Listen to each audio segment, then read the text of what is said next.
Okay po, ang topic natin ngayon, 10 bawal gawin bago tayo maligo. Okay, paliligo to. Hindi niyo ba napapansin minsan, pag naligo tayo, doon tayo biglang dehydrated, doon tayo nangihina, masama pakiramdam natin pagkaligo. Merong mga 10 bagay dapat nating ingatan o iwasan bago tayo maligo. Umpisahan natin ha. Number 1, eating a heavy meal. Huwag mo na kumain ng marami tapos maliligo ka.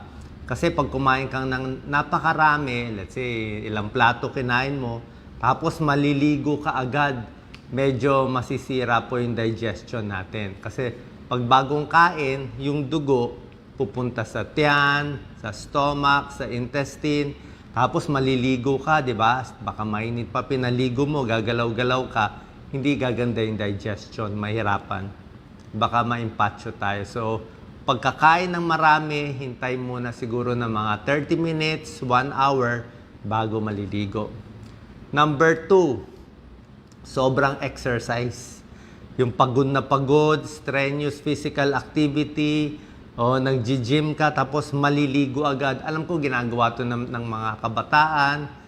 Siguro kung bata ka pa, kaya mo to. Kung atleta ka, athlete, kaya mo. Pero kung senior, medyo may edad ka, di ba? Tapos, pagod na pagod, di ba? Dito sa Pilipino, takot pa tayo sa pasma, di ba? Pwede maghintay ng 30 minutes to 1 hour. Okay? 30 minutes to 1 hour. Pahinga muna, tanggalin mo na yung medyas, relax muna. Kasi pag sobra ding exercise, mainit yung katawan natin. Masyado mainit. Tapos maliligo ka pa mainit. Baka ma-dehydrate ka pa. Walang masama, i-cool down muna yung katawan natin. Cool down ka muna bago maliligo. Ito naman, suggestion lang. Kung gusto nyo, pwede rin naman. Kaya lang, mas maganda sa katawan pag susundin natin. Number 3. Ito. Minsan, guilty ako dito. Number 3. Gumagamit ng mga electronic device bago maligo. Ano tong electronic device? Nagse-cellphone, nagta-tablet, nagla-laptop. Dati tayo, CD, radyo, delikado. Di ba yung iba naka-bathtub pa, naliligo, nakasaksak yung cellphone mo sa kuryente. Baka makuryente ka. Baka mahulog sa liguan mo, biglang makuryente, delikado, may namamatay dyan. So, walang mga charger at ibang bagay na mababasa. Number 4, lasing na lasing. Uminom ng maraming alak na lasing, tapos maliligo, wag na lang. Pag lasing na lasing, ang problema, syempre, unsteady ka. Tsaka pag lasing ka kasi, nadidehydrate ka Tapos, baka mamaya ma-aksidente ka, makatulog ka, ma-aksidente ka pa sa banyo, delikado. So, next day na, kinabukasan na lang maligo kung lasing na lasing. Number 5, naninigarilyo, smoking. Smoking bago maligo, smoking habang naliligo, may ganyan ba? Lalo na yung iba, di ba? May stick pa, tapos meron pang lighter, mamaya meron pang sumilab dyan, di ba? Kaya ingat na lang. So, no smoking before taking a bath. Number 6, ito naman, tip lang to. Pag gumagamit tayo ng lotion, di ba nag-apply tayo ng mga lotion, dapat pagkatapos maligo. Hindi maganda yung bago maligo, doon ka maglo-lotion, tapos maliligo ka, unang-una, sayang yung lotion. Pangalawa, hindi ka makakalinis maigi Kasi nga, istorbo yung lotion, naka-lotion ka, tapos magsasabon ka. Pinakamaganda mag-lotion, maligo ka muna, nagtuyo ka muna, pag dry na yung skin mo, open na yung pores, doon mo papahid yung lotion pagkaligo. Hindi yung before. Number 7, ito naman mga pag-iingat lang. Number 7, yung nag-aahit o nagwa-wax. Di ba? Minsan nagwa-wax sa paa o nag-aahit. Kasi minsan, like ako, pa nag-aahit ako, minsan may nasusugat ako Di ba? Minsan masusugat ka dito o nagwa-wax, nasusugat ka. So, pag may sugat, tapos open pa yung pores, tapos maliligo ka, baka mag-infection, baka mag-skin irritation. So, ingat din doon. Number 8, dapat uminom ng maraming tubig muna. Okay? Bakit? Mga overexpose sa araw. 'Di ba? Let's say init na init ka galing sa labas, so 'di ba? Init-init. Tapos pag-uwi mo biglang maliligo ka, 'di ba? Pwede ka ma-dehydrate eh. Mapapansin mo 'yan minsan. Ako minsan ganoon eh. Pagligo mo tapos umihi ka ba naliligo, mapapansin mo, bakit ang dilaw ng masyado ng ihi ko? Kasi nakaka-dehydrate. Naliligo ka, pinapawisan ka, 'di ba? Mainit pa yung tubig, hot water pa, sarado pa yung bintana, 'di ba? Kaya tapos nadi-dehydrate ka. So ayaw mo 'yon. So dapat inom mo na ng tubig, hydrated ka. Number 9, ito lang naman, do not neglect safety tips, 'di ba? Lalo na sa mga senior, bago maligo, siguraduhin yung bathroom, yung floor tuyo, okay? Muntik-muntik madulas. Alam mo, kahit ako minsan, mas maganda talaga may rubber mat eh. Di ba? Bumili na lang kayo ng rubber mat o kahit papano, kasi kahit nakatayo kayo minsan, very unsteady. At isa pa palang tip, pwede kayo, lalo na sa mga may edad, pwede kayo maglagay ng silya.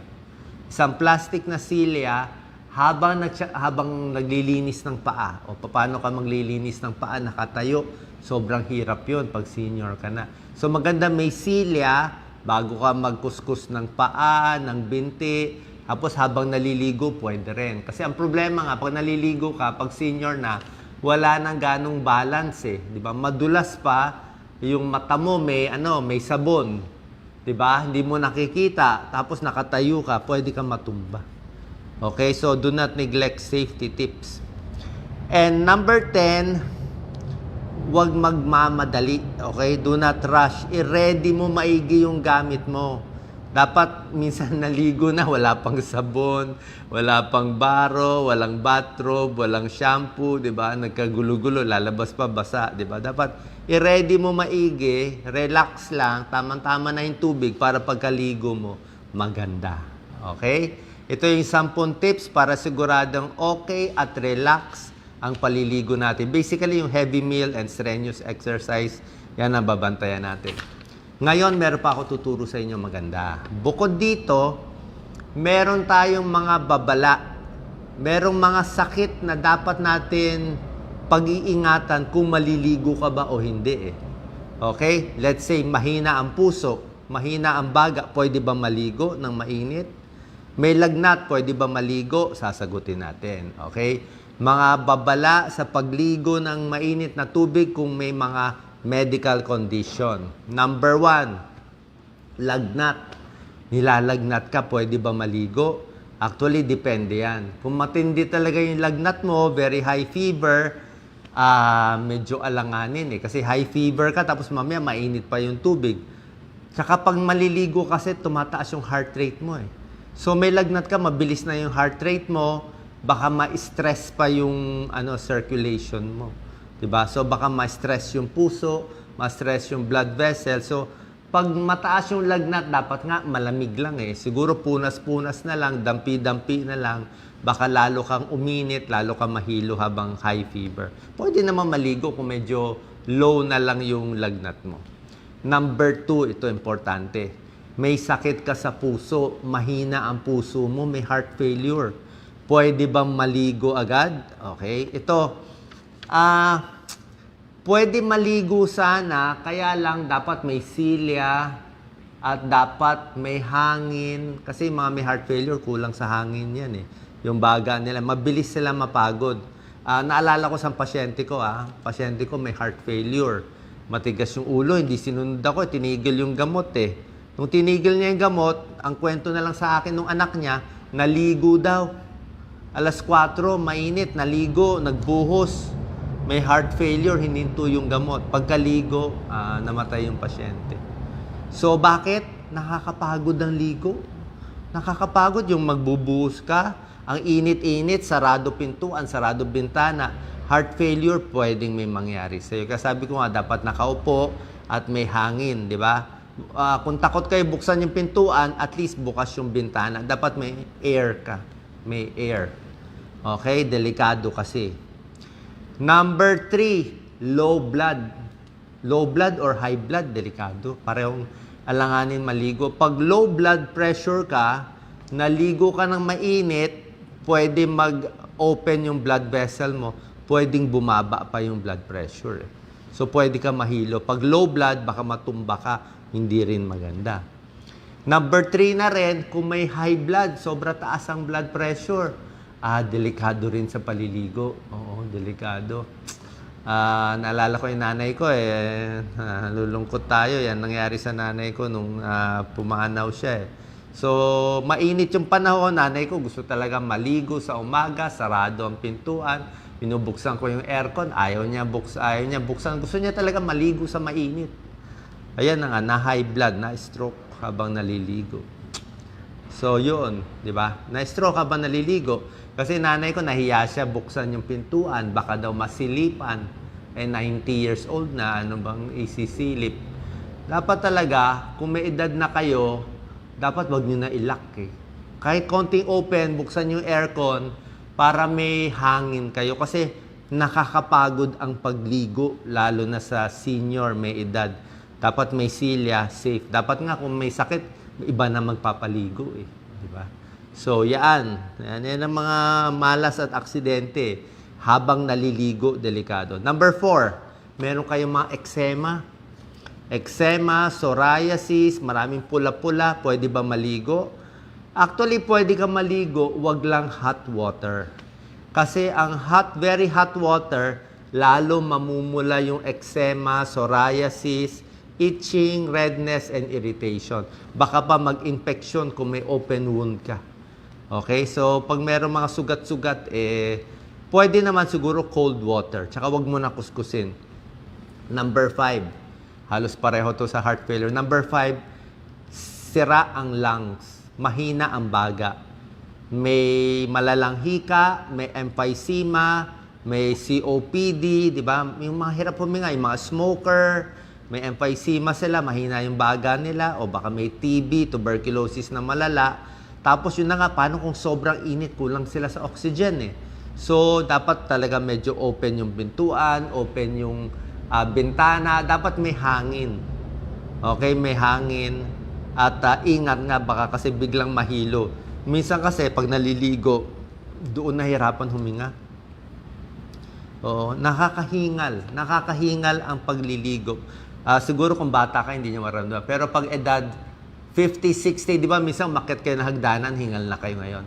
Pag 50 years old, dati akyat ng hagdanan, baliwala. Ngayon, umakyat kayo ng hagdanan, hingal na, hapo na. Bakit? Mahina na puso mahina na baga. So, yung ligo, nakakapagod siya, kaya dapat steady lang, easy lang. Lalo na kung may respiratory issues. Pwede maligo, ingat.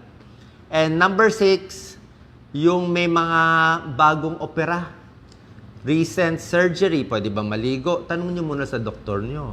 Diba? Sarado na ba yung sugat? Baka bumukas yung sugat, baka mag-infection sa sugat. Yung mga may open wound, yung mga may sugat, diabetic foot, diba?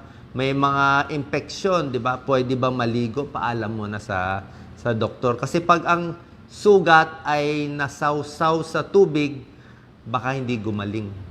Okay? And lastly, number 7, sa mga buntis, pwede naman maligo ang buntis, no? Pero sa first trimester, medyo pinagbabawalan yung sobrang init na ligo Yung normal temperature lang. Kasi minsan pag sobrang init, baka magloko yung circulation, masama sa baby. Okay? Basta yung normal paliligo at mag-iingat din pag buntis. Okay? Sana pa nakatulong tong video. Konting pag-iingat. Lagi ako may silya. Tapos ilang beses ako sa CR. Alam mo yun, hindi mo mapapansin. Minsan, hindi, yung tayo nyo, baka baka ma-slip. Naglagay na kami ng mga handle. Paggawa kayo yung mga hawakan sa CR, maglagay kayo ng rubber mat, tapos i-ready nyo lahat ng gamit para iwas aksidente. Kasi number 1 cause ng aksidente ay yung paliligo at doon na aksidente. Yung iba nababagok yung ulo sa CR. Ang dami ko na nakita niyan. Sobra na dami. Kaya ingat po. Sana po mag-ingat tayo para hindi tayo ma-accident. God bless po. Thank you.